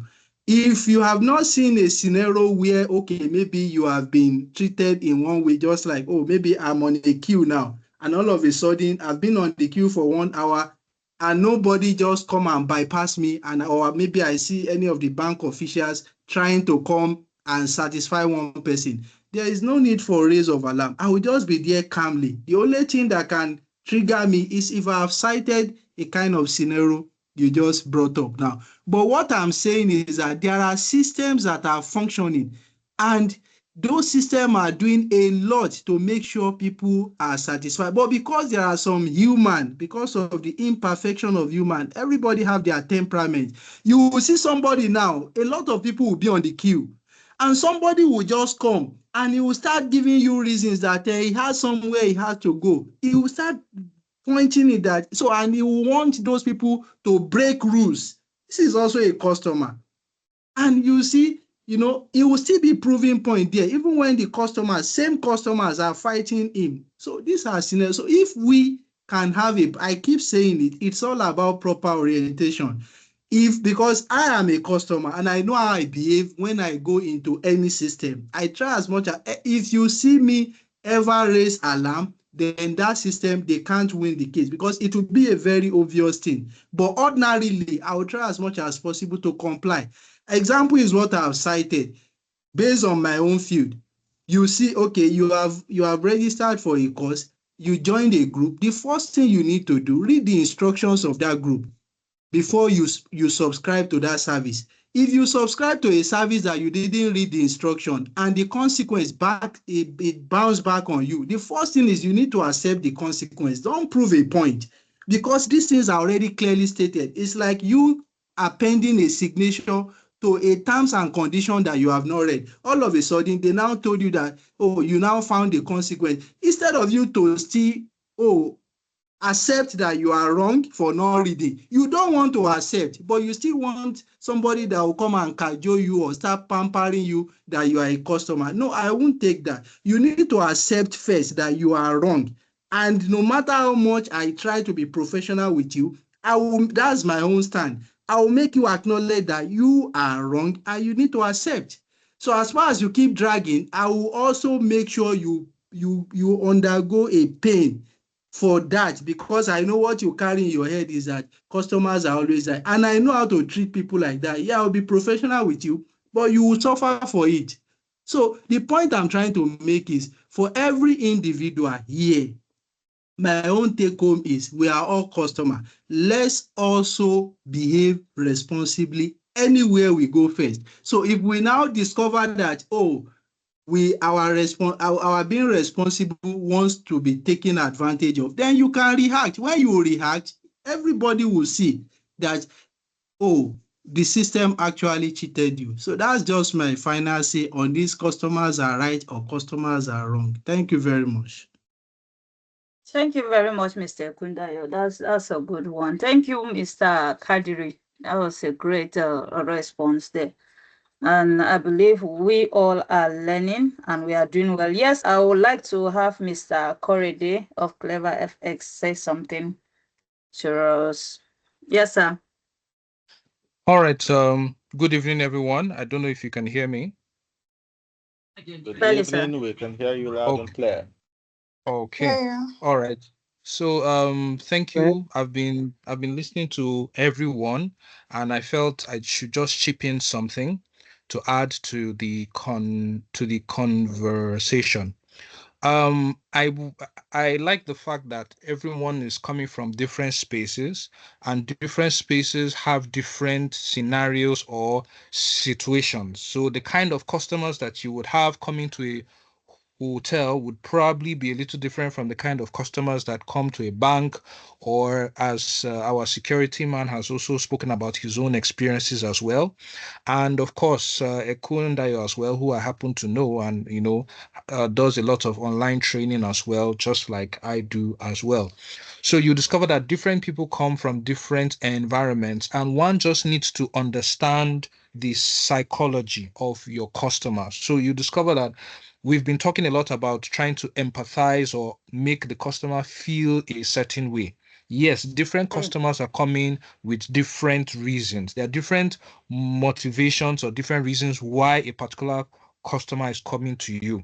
And we've been, throughout the course of this training, we've been talking about, they may not respond to what you're saying, but how you made them feel is what is important. When we're dealing with customers, or we're talking about sales, or we're trying to push our business forward, yes, the customer is coming to you to get something. And that's one thing I want us to have at the back of our mind. Some customers are, as Sir Ekundayo has said, it's a question of orientation. Let me give myself as an example. I do a lot of trainings online, trainings like what you are passing through right now. A lot of people distrust online training. A lot of people don't know how to go through an online training. You discover that 60% of the time, when I throw an advert out and people come to my DMs and they actually read it in the advert that, oh, this is an online training, they will still come and ask, where's my physical location? And I'll have to tell them that, look, it's an online training. Okay, now that can get very frustrating. No matter the information you put out there, people will still come and question it. It's now a question of, will you educate them, or will you get angry at them, or will you ignore them? Especially that last part, ignoring your client, no matter how, what's the word now, bad the client is or how he's acting, is a no. Whether you want to face the client and address him, make sure you always attend to your customers. That's my own philosophy and belief. That enhances the customer experience. He may not be right, he may not be wrong, but don't ignore such a person. Secondly, every opportunity, every question that comes is an opportunity to educate. as one of us has rightly said, orientation is the issue. A lot of people just feel okay, they can say some things or do some things and get away with it. How we communicate with them matters. How we educate them also matters. Say, look, this is not how this is done. This is how it should be done. But in a situation whereby a customer comes and you don't try to educate him, you ignore him, or for whatever reason you don't give him that kind of attention that he deserves, then that becomes a problem. So my philosophy concerning customers is, yes, a lot of customers, especially, I don't know if you've ever read this book, How to Sell to Nigerians. It's a very nice book, and I think it's one of the bonus books we'll probably give for this course. Is the fact that people, no matter the information you put out there, people will still ask it, people will still question it, people will still want to find out more. They want to hear from it. Is that attention. I think the key word I'm trying to put here is grant that attention. I also understand the fact that people have different temperaments. Not everyone is cut out for the customer service role. I think we also need to have that at the back of our mind. Our military man has given us an idea of his own temperament. He's a hot-tempered person. And you need to understand that whether for yourself or for your business, you need to know what role you can fit in. In organizations who hire right, they look at the temperament of particular people and say, okay, this person can actually is patient enough to handle customers. So in a situation whereby you know yourself, you know that, look, you are a no-nonsense person, you don't take crap, you have the potential to blow up at clients, then hire somebody or get somebody that you know has that temperament to be able to fit with people. For example, I myself, I'm what you call a phlegmatic. For those of you who have read about temperament, so I'm a very patient person. I am extraordinarily patient. If that doesn't mean, of course, I allow people to take me for a ride, but at the same time, I know that, okay, you can ask me a question 50 times, I will respond to you 50 times. I'm that sort of a person because I want you to understand something. Okay, and that's what has helped me in trainings and helps me deal with clients. So I just wanted to chip this in as part of the customer service excellence that we are talking about. And I hope we've all gained something from that as well. Thank you. Wow, thank you very much. I think we've heard a lot today. Thank you very much, sir. Thank you very, very much. Okay, I think we can just have maybe one or two people. I don't know. Okay, Comfort, Asia, I don't know. You've not said anything. Let me give you the floor. Let's talk about the, yeah. So for the slides, I think we'll just drop it so that we'll read it. We'll drop it in the group.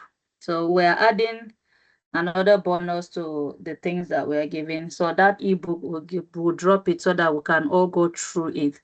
But one of the important things is that you should know your temperament, know some things that you need to avoid, and know how to respond to situations. Truly, many of us do react instead of responding. Many people do react instead of responding. So responding to situations is much more better than reacting. In response, you have to listen.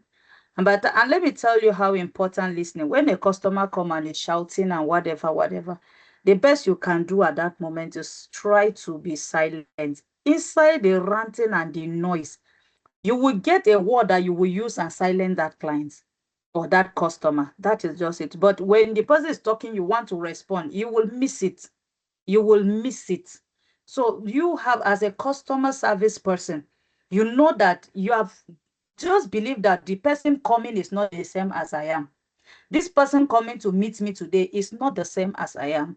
We didn't come out from the same background. Maybe you're a Yoruba person that believe in respect and all this one. But this one now, let me use another tribe. Let's say the Igbo person that will just come. He doesn't know that he's supposed to bend down and greet an elder. Do you understand? So you just know that this is a corporate organization. This is not my village meeting. This is not my ethnic group kind of a thing. So let your mind be open. Once you have a situation, try to listen, active listening. As you are listening, you are digesting, then you are getting responses you are supposed to use and calm the client. Because by the time you allow the person to talk, when you finish, you can say, okay, please let me respond. If the person wants to say no, I kept quiet to allow you to talk. So can you allow me to respond to you? Let me help you out in this situation. Before you know it, you'll have an excellent service. Thank you very much. Okay, is it Comfort, right? It's like she's Yeah. not here again. Okay, all right. Please go ahead, please. Thank you. Thank As you our very time much. is running, we have just barely 9 minutes. Okay. Thank you, everyone. It's been an impactful session, and I've actually learned a lot. Building on what you just said, as a psychologist, I can truly say that being an excellent customer service agent, you have to get to know yourself. So I feel, aside being the best customer service to your client, first you have to understand yourself. So I think it is very important that we all here should try and get to know ourselves first and what we can handle. That would help us in delivering excellent service. But why I actually raised my hand was to answer the last question that was asked. The truth is that clients rarely read terms and services, if we are to be honest. If one walks into a company, right, you're like, oh, these are terms and our policies. They rarely read it. They just want to open a bank. Let's say I come into a bank, I just want to open an account and I'm off. So sometimes it actually has a way of affecting their services they get because they did not read through it. They don't understand what is happening. So in that case, I believe that companies can actually do some orientation. The last speaker said something about orientation. Do some orientation. Let them know. Integrity doesn't mean treating every customer exactly the same. That's the honest truth, because some people differ. And the terms of services you are rendering to them differ. But it doesn't mean that you should treat customers with different levels of dignity. Everybody should be treated with the same dignity, fairness, and honesty. But the people different. There are people that are different, and how you treat them differ. So the key is to just offer consistent respect while customizing your services based on people's packages or the loyalty and all of that. So you can define the tier of your service for them. You can set structures based on people's packages. You know, we have standard, we have premium, and these are what our VIP customers get.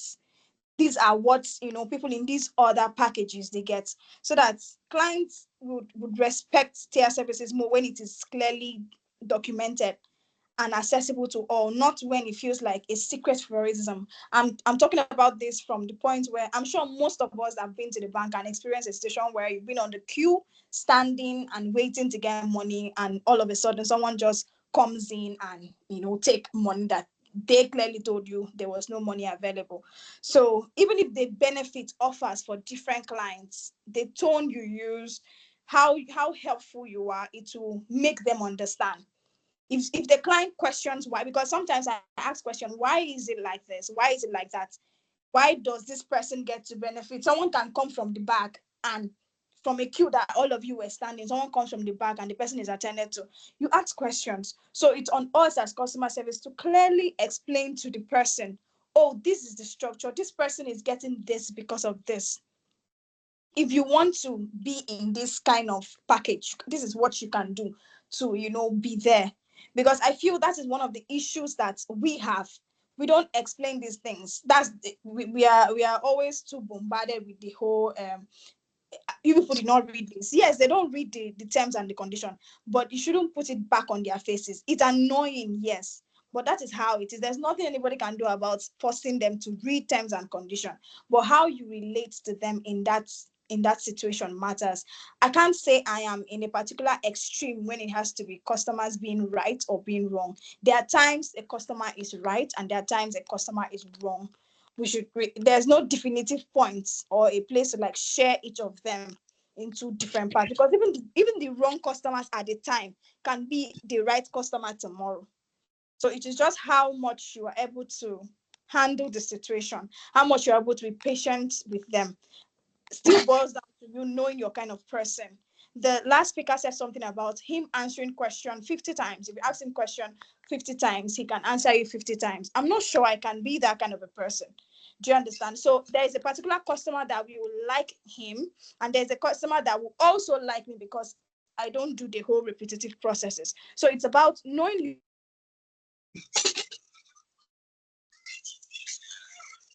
Things that they were supposed to know. Keep reminding them, keep orienting them, try to teach them. And I believe that would do. Thank you very much.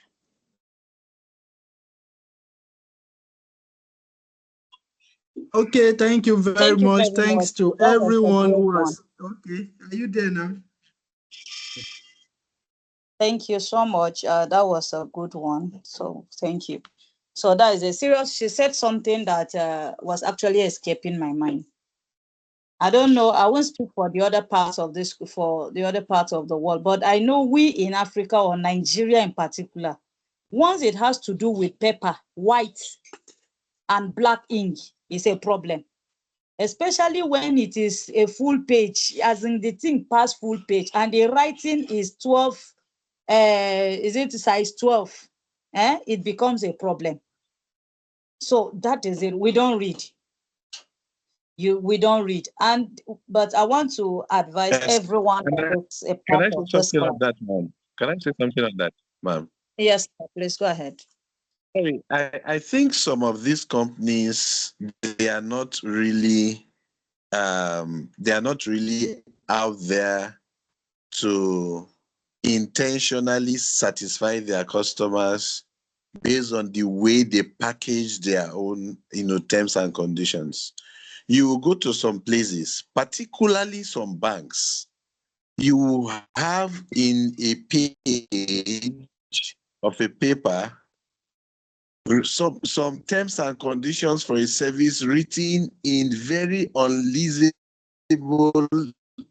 format, from maybe a 7, 8 or whatever, very tiny. You can't even read it. And they will put at the bottom part of it for you to sign. What they know, you cannot read. How do you, cope with such situation? Do they really, want an engagement with their customers with those kind of write-ups that even the glasses cannot even see? Do they really intend to engage with their customers, or they have written some things there, that they want to use to hold the customer later? Obviously, they know that the customer will not read. These are issues that we should be sincere with, and maybe I want mostly those that are in the Okay, banking sector I want to answer that, sir. I want to answer this question you just asked, because there must be this discussion. We must have a take home. A lot of things have been said, and I'm sure we are all learning. Now, the question is, yes, you have said it. Now, I can't define the intention of the organization by, okay, they've given you a paper, it's not clear, it's not this, it's not that. Yes, you could be right that the system actually did that intentionally. And that's the take home I want us to take here. You as an individual, before you put your pen down to sign anything, that is the genesis of the problem. You don't sign finish, then you now start fighting for something you did not understand. Because the signature is an agreement. So we have to take this home, because we are not in the market. If we are talking with ignorant people, perhaps we can justify that, oh, they didn't know what is there. But as an educated person, you must not sign a document that you have not understood the terms and conditions. You signing is you are affirming that you have read it, you are okay with it, and you are satisfied with it. So if anything happens tomorrow, you must accept that you are wrong. That is not when you prove to them that something was not clear. You have every right and responsibility to question everything before you sign it. If you are not satisfied, then you reject. So we need to take things from the basis. As far as we keep, merry-go-rounding around this, we have not learned anything. And that's why I keep saying that why I actually brought up this question is not, I'm not interested in whichever stand anyone is picking. Maybe customers are always right or customers are, it's not a debate. But what I want it to be a take-home here, because we are also a generation, if we have this orientation and we can pass it down, a lot of problems will be solved naturally. I can't sign a document I'm not clear with the terms, and I will ask you, like Mr. Korede just said, he will ask, because I will keep asking you until when I'm satisfied. That is when my own satisfaction comes in. As far as you keep answering my question and I'm satisfied, then I will sign. Then automatically I have solved many upcoming problems by reading and understanding. But you can't sign, then later you will come and start that there's something. No. I don't accept that. All right. Thank you very much, Point Mr. here, and I want us to really take this as a take home. Thank you very much. Yeah, thank you very much, Mr. Kundayo. Thank you very much. Just like I think why we are bringing up this issue of the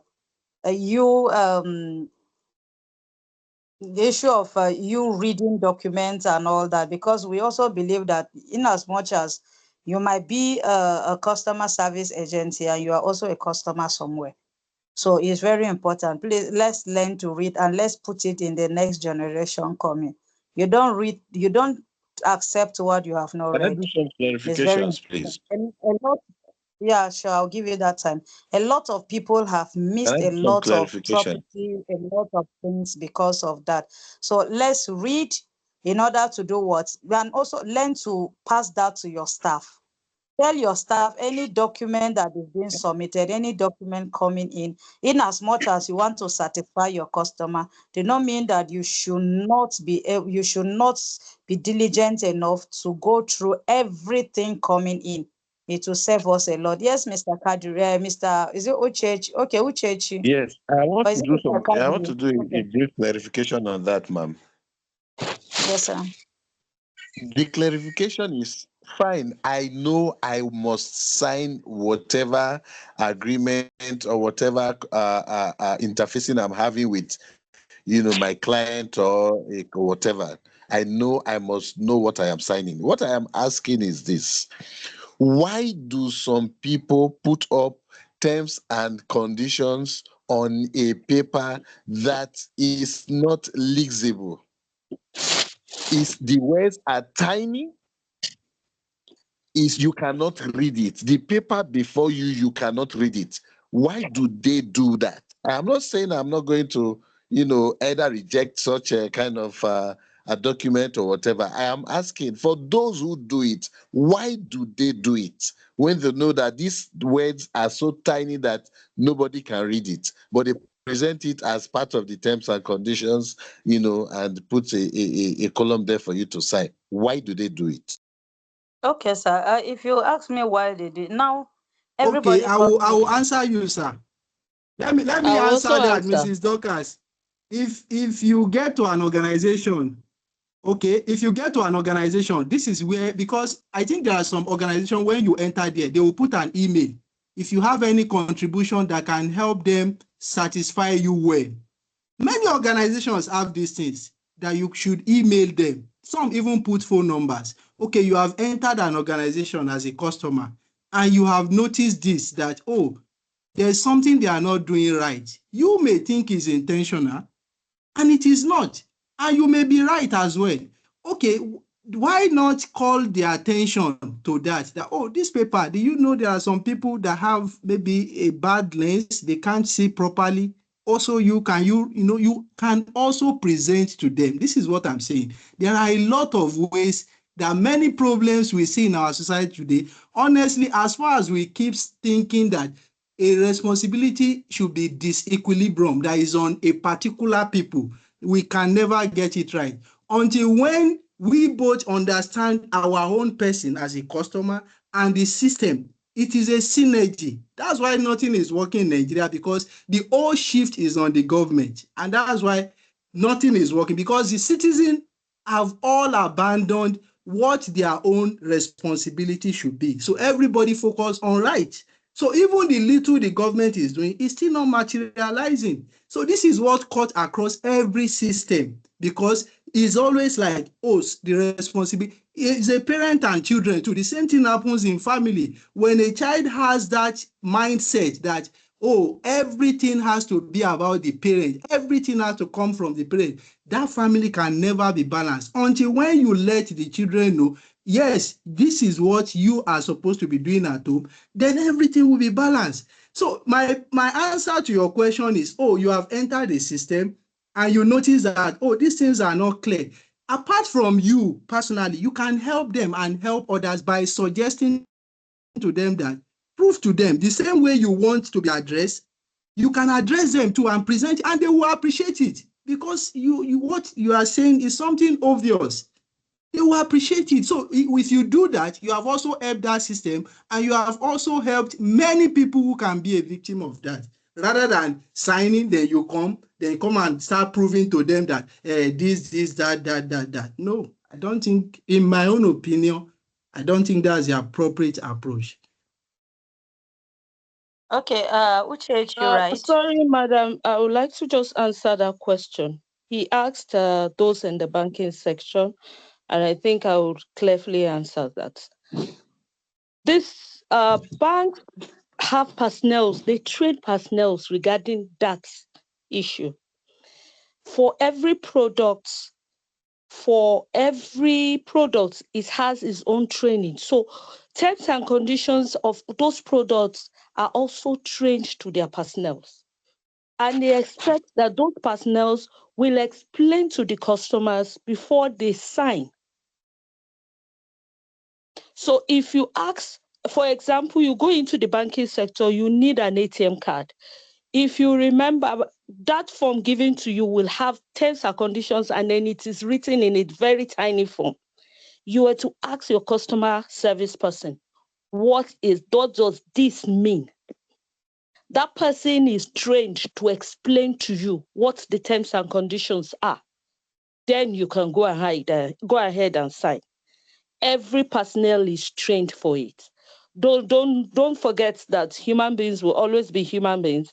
Some will not even take their time to understand what is being taught.